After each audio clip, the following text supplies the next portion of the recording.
Well, today we have a very interesting guest. Perhaps you've caught him on television, or maybe you're reading his book. His book is shaking things up throughout the country. It's entitled Unintended Consequences: Why Everything You Have Been Told About the Economy is Wrong. What an honor and delight to have with us today Edward Conard. He is a former partner of Bain Capital from about 1993 to 2007, where he worked side by side with Governor Mitt Romney.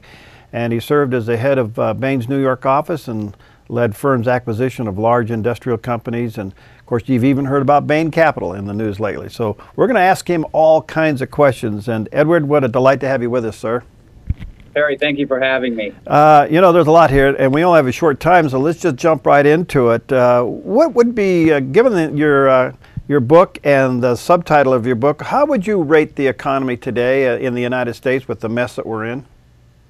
Well, I think we're way underperforming our potential. I think we could have had a stronger and faster recovery had we done things a little differently than we have done. But I'm optimistic about the long run in terms of the private sector's ability to create value for people. I guess I'm a little pessimistic about how much the government will control the potential of our economy and slow it down. What are we doing with this debt? How do we manage this? It's certainly a difficult problem. In the last chapter of the book, I try to make a comparison between $1 of government expenditures versus $1 of taxes, and say, which one would you rather have, $1 of redistribution of income or $1 of lower taxes on the risk takers who have pushed our economy forward? I come to the conclusion that when the government's spending 40% of GDP, $1 lower of taxes would certainly be better than a dollar increase in government spending. No question about it. Your former company, Bain Capital, has been in the news a lot. Some of the press hasn't been very favorable. I'm not sure how you handle all of this. I've followed your company, and I get it, but a lot of people don't understand capital investment companies and how they work.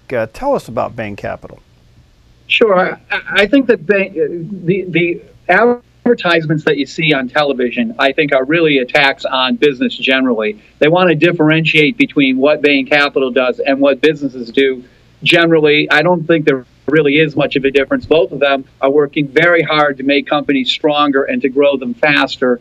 I think one of the misperceptions that they peddle on those commercials is that companies are working for investors. Well, that's true. What's really true is that companies are working for customers, and customers decide which companies will be successful and which investors will be successful. So more than anybody, Bain Capital and the companies that we invested in and we worked with, we're working hard to please customers. That really is the success for investors. And so when you split that apart, it makes it look as though investors decide how much employees can get paid. Investors decide whether a plant's going to be successful or not. And it really isn't true. Customers make those decisions. If investors are successful, plants are successful, companies are successful, that really is what drives, that's really what's driving business. Well, the very nature of what the Bain has done, there's going to be losses in there, there's going to be some failures, but I mean, you actually factor that in on the big picture, don't you?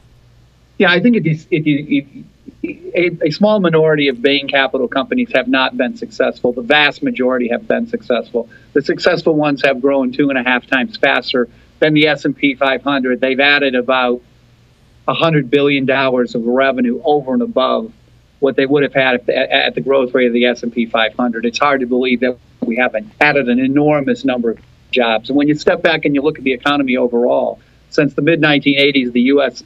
employment has grown 40%. Its productivity has been almost double that of other countries. So the idea that Europe and Japan, the idea that increased productivity slows growth, slows employment, I think is a real misnomer that is what these commercials try to argue. I think the productivity improvements have really substantially increased employment in the United States. Europe and Japan have grown at half the rate, less than half the rate of U.S. employment.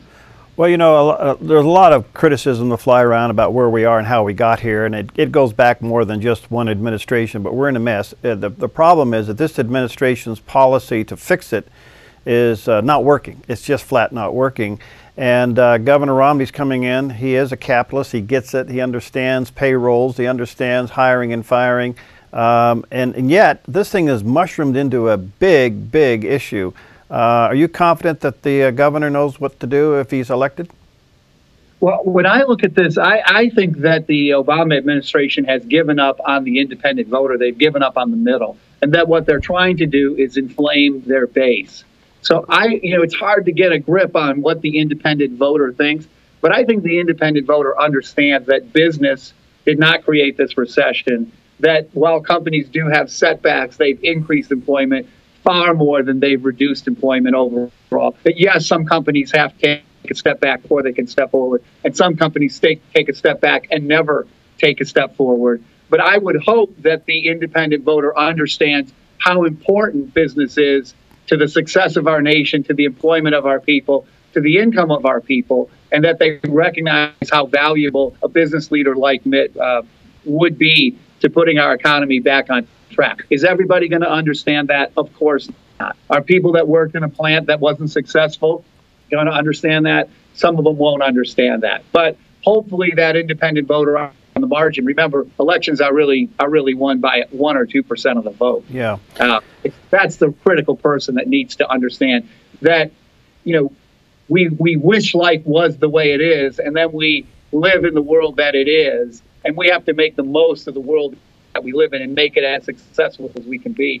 Everything's not going to be successful in this world.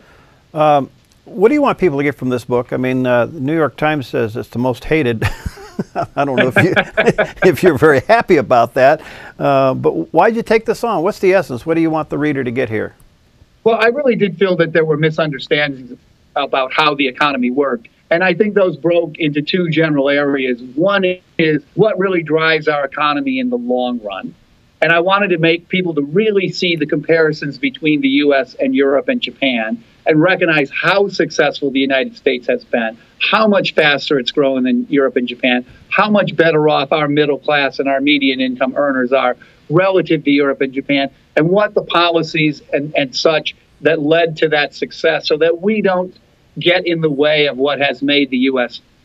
successful. That's perhaps half the book. And then the second half of the book, and we can talk about this in more detail if we have time, is really what happened in the short run, what happened in the financial crisis, what caused it, and how do we set things straight again so we can get back on the trajectory that we had been on for the last 20 years where we were significantly outpacing Europe and Japan in our growth rate. Are you an advocate of tax cuts?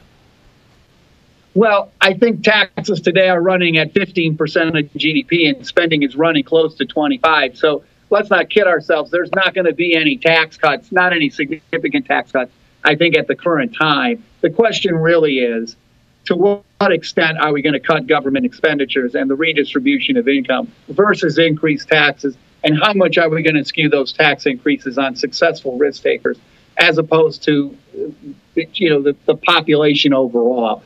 I really make an argument that we would be a lot better off taking a fine, a careful look, sharpening our pencils on all of the expenditures that government has spent. Our expenditures have increased from 20 to 25% of GDP. And I really do think that is one of the major contributors for why economic growth has slowed down. And I don't mean just in the last year or two, but I think the trajectory looks pretty poor. If government expenditures would really grow the economy, of course, Greece would be the fastest growing economy and Europe would be much stronger than the U.S. But we know it is entirely the opposite. So therefore, we don't want to see Obamacare see the light of day. Well, I think we all recognize that there probably does need to be some policy adjustments for healthcare in the U.S. because I think we do face two big problems. One of them is we are spending way more money than the rest of the world. And I think we're getting a lot more for the money we spend, but proportionally more, maybe not proportionally more. I think we do need to take a careful look at the cost control. And then I do think in the United States, it's a very individualistic-oriented philosophy. If everybody goes out and gets their own health care through their employment, you can't go to the emergency room, of course, and get health care. And a lot of the working poor get health care from the government. But I think a lot of people would agree that there needs to be some safety net, some thought for how to manage our health care overall. That, unfortunately, I don't think that what Obama passed really addresses all the issues. It tries to take, expand the expenditure without really managing the cost, which I think is Edward, really we are out of time. I want to get you back. I'd like to get in the second half of your book in detail, so I'll have our producer get a hold of you and get you back, because this is too important to pass up. And especially as the campaign begins to heat up, I'd really like to get into the mind of Governor Romney, since you work side by side with him and so often. So thank you, friend, and we'll get you back real soon, okay? I'd be delighted to come back and talk to you as long as you'll have me. Okay, talk to you soon. We'll Thanks. see you tomorrow on Focus on the Day.